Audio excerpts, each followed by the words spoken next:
आज की डेट में हम तकरीबन अपना सारा काम ऑनलाइन ही करते हैं और ऐसे में हमारे लिए सबसे जरूरी हमारे आईडीज और पासवर्ड होते हैं और हम ऐसा कभी नहीं चाहेंगे कि हमारी डिटेल्स किसी और को पता चले और वो उसका गलत यूज करे।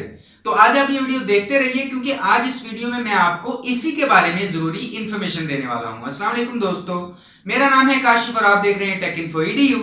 चलिए शुरू करते हैं।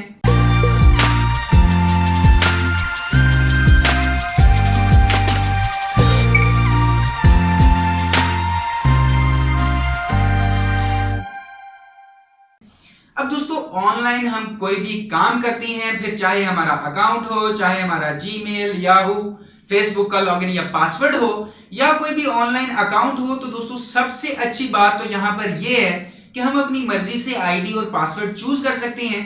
लेकिन यहां सबसे बुरी बात यह है कि इसके अलावा कोई और ऑथेंटिकेशन नहीं होता। अगर आपने 2 स्टेप वेरिफिकेशन नहीं की, अब ये 2 स्टेप वेरिफिकेशन क्या है तो इस पर मैं पहले एक वीडियो बना चुका हूं, लिंक आपको नीचे डिस्क्रिप्शन में मिल जाएगा, वहां पर जाकर आप उसे देख सकते हैं। अब दोस्तों, अगर आपका आईडी और पासवर्ड मुझे पता है तो कंप्यूटर को पता नहीं चलता कि वो मैं हूं या आप हो। मैं भी अगर वहां पर आपका आईडी और पासवर्ड डाल दूं तो आपका कंप्यूटर मुझे भी आपके अकाउंट की एक्सेस दे देगा। इसीलिए इन सारी चीजों को बचाकर रखना बहुत जरूरी है, अपनी आईडी और पासवर्ड को बचाकर रखना भी बहुत जरूरी है। अब दोस्तों, इसी से रिलेटेड आज हम सबसे पहले बात करेंगे की लॉगर्स की। क्या दोस्तों आप जानते हैं कि की लॉगर्स क्या है, ये किस तरह काम करते हैं और हमारे लिए की लॉगर्स के मुतालिक जानना क्या जरूरी है। अब दोस्तों, की लॉगर या तो एक हार्डवेयर हो सकता है या एक सॉफ्टवेयर हो सकता है। अब हार्डवेयर में वो बिल्कुल एक यूएसबी फ्लैश ड्राइव जैसा ही नजर आता है, जिसे हम नॉर्मल यूएसबी पेन ड्राइव की तरह किसी भी कंप्यूटर लैपटॉप में लगा सकते हैं।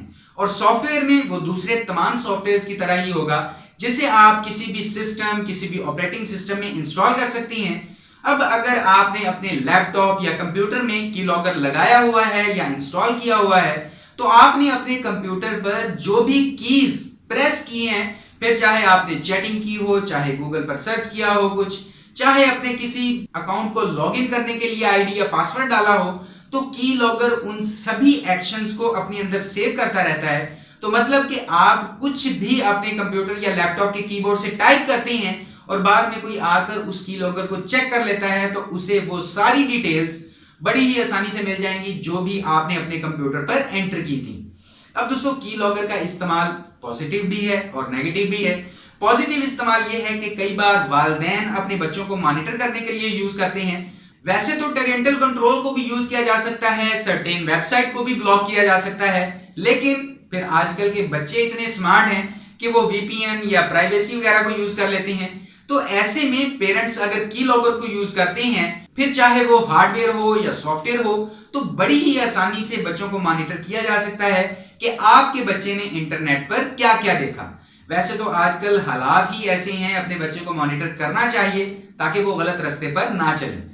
इसके अलावा कई बार बड़ी बड़ी कंपनियां भी की लॉगर्स को यूज करती हैं अपने वर्कर्स को मॉनिटर करने के लिए कि कोई वर्कर उनकी कंपनी की सीक्रेट इंफॉर्मेशन लीक तो नहीं कर रहा या किसी ऐसी जगह पर घुसने की कोशिश तो नहीं कर रहा जहां पर जाने की उसे इजाजत नहीं है। तो ये काफी अच्छी चीज है, इसीलिए कंपनीज की लॉगर को यूज करती हैं और कई बार ये कंपनियों के लिए काफी हेल्पफुल भी रहता है। इसके अलावा अगर मैं 4-5 साल पहले की बात करूं तो बहुत से दोस्त नेट कैफे भी यूज करते थे। इवन के बहुत से घरों में अभी भी नेट की सहूलत नहीं है और बहुत से लोग अभी भी कंप्यूटर यूज करने के लिए नेट कैफे पे जाते हैं। आज के वक्त में ऐसे दोस्त तकरीबन ज्यादा काम तो मोबाइल पर ही कर लेते हैं, लेकिन फिर भी कुछ काम ऐसे होते हैं जिनके लिए उन्हें नेट कैफे पर जाकर कंप्यूटर यूज करना पड़ता है। अब दोस्तों, अगर आप भी ऐसे दोस्तों में से एक हैं तो आपको नहीं पता कि वहां पर की लॉगर है या नहीं है। अगर तो सॉफ्टवेयर हुआ तो आपके लिए पता लगा पाना मुमकिन नहीं है, और अगर हार्डवेयर होगा तो आप देख सकते हैं कि कोई यूएसबी पेन ड्राइव जैसी डिवाइस तो नहीं लगी हुई, लेकिन यह भी मुमकिन नहीं है क्योंकि वहां पर प्रॉपर एक कैबिन बने होते हैं, सिस्टम नीचे बॉक्स में रखा होता है, एलसीडी सामने पड़ी होती है, तो मुश्किल ही है कि आप पता लगा पाएं। और अगर सॉफ्टवेयर है तो फिर तो बहुत ही मुश्किल है, क्योंकि की लॉगर बना ही इसलिए होता है कि वो छुपकर बैकग्राउंड में सारी डिटेल्स को अपने अंदर सेव करता रहे। अब दोस्तों, अगर वो नेट कैफे वाला आपका आईडी और पासवर्ड ले ले, ये अक्सर ऐसा होता है, बहुत कॉमन सी चीज है कि आपके आईडी, पासवर्ड्स, पेन ड्राइव्स में रखा हुआ डेटा, हार्ड ड्राइव में पड़ी हुई पिक्चर्स, इन सब का कॉपी हो जाना, डुप्लीकेट हो जाना, ये बहुत ही कॉमन और सीरियस प्रॉब्लम है।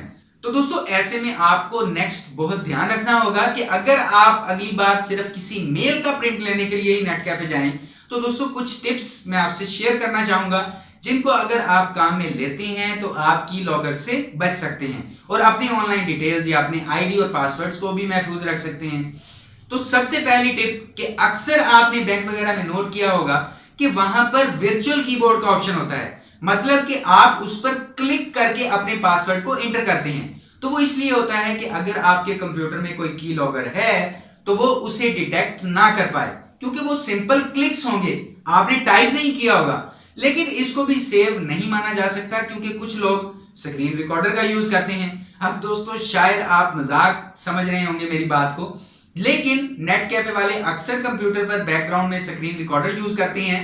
वहां सुबह से शाम तक कंप्यूटर की स्क्रीन रिकॉर्ड होती रहती है और बड़ी मुश्किल से 3 या 4 GB की एक फाइल बनती है जिसे नेट कैफे वाला शाम को बैठकर जल्दी से देख सकता है कि आज फलां टाइम पर फलां लोग आए थे, उन्होंने कंप्यूटर पर क्या क्या एक्टिविटीज की हैं। अब दोस्तों देखा जाए तो ये एक बहुत बड़ा जुर्म है कि किसी की प्राइवेसी में घुसना, लेकिन क्योंकि इसके बारे में आप जानते नहीं हैं तो आप इस हरकत के अगेंस्ट कुछ करते नहीं। तो दोस्तों आप जब भी किसी नेट कैफे में जाएं तो कंप्यूटर यूज करने से पहले Ctrl+Alt+Delete का बटन दबाएं। ऐसा करने से आपको पता चल जाएगा कि कौन सी एप्लीकेशन रनिंग में है और टास्क मैनेजर में जाकर आप चेक कर सकते हैं कि अगर कोई भी ऐसी ऐप जो रनिंग है लेकिन स्क्रीन पर आपको नजर नहीं आ रही तो आप उसे वहां से एंड भी कर सकते हैं। या सबसे पहले उस कंप्यूटर को देखें कि उसमें कोई यूएसबी की तरह नजर आने वाली कोई डिवाइस तो नहीं लगी हुई। या अगर आपको सिर्फ इतना ही काम है कि आपने अपनी किसी ईमेल का प्रिंट लेना है तो वहां पर प्लीज अपने किसी भी अकाउंट को लॉगिन मत करें। आप नेट कैफे वाले से उसकी ईमेल आईडी पूछ लें, उस एड्रेस पर ईमेल फॉरवर्ड कर दें तो वो अपने कंप्यूटर पर अपना अकाउंट लॉगिन करके आपको आपकी ईमेल का प्रिंट दे देगा। और अगर तो वो आपके लिए कोई जरूरी ईमेल है तो जैसे ही वो प्रिंट निकाल ले तो आप अपने सामने उस ईमेल को डिलीट करवा दें, फिर ट्रैश में जाकर वहां से भी उस ईमेल को डिलीट करवा दें ताकि वो ट्रैश से दोबारा रिकवर ना हो सके। और अगर कोई नॉर्मल ईमेल है जिसमें ऐसी कोई डिटेल नहीं है तो फिर उसे कुछ भी ना कहें। लेकिन प्लीज दोस्तों अपना कोई भी पर्सनल अकाउंट कभी भी किसी भी पब्लिक प्लेस नेट कैफे पर लॉगिन मत करें। लेकिन कोई ऐसी मजबूरी ही है कि आपको अपना अकाउंट लॉगिन करना ही करना है तो प्लीज इन बातों का खास ख्याल रखें क्योंकि ये चीजें आज की डेट में बहुत सीरियस हैं। आपको अंदाजा भी नहीं है कि आप चारों तरफ से घिरे हुए हैं इस तरह के अटैक्स से। तो आप इन सब बातों का कुछ ख्याल रखें। उम्मीद करता हूं कि ये वीडियो देखने के बाद आपकी कुछ हेल्प हुई होगी और नेक्स्ट कभी भी अपने पर्सनल कंप्यूटर के अलावा और कोई कंप्यूटर इस्तेमाल करेंगे तो इन सिंपल स्टेप्स को फॉलो करके अपनी प्राइवेसी को सेव रख पाएंगे। वीडियो देखने के लिए आपका बहुत बहुत शुक्रिया और अगर आपका कोई भी सवाल हो या राय हो तो वीडियो के नीचे कमेंट जरूर कीजिएगा। और अगर अभी तक आपने टेक इन्फो एडू को सब्सक्राइब नहीं किया तो टेक इन्फो एडू को सब्सक्राइब करने के साथ साथ वीडियो को लाइक भी कर दीजिए, दोस्तों के साथ शेयर भी कर दीजिए क्योंकि मैं आपके लिए रोजाना यहाँ पर इस तरह की टेक वीडियोस लेकर आता रहता हूँ। तो अभी के लिए इस वीडियो में इतना ही, नेक्स्ट वीडियो में इंशाल्लाह मुलाकात होगी। अपना ख्याल रखिएगा। अल्लाह।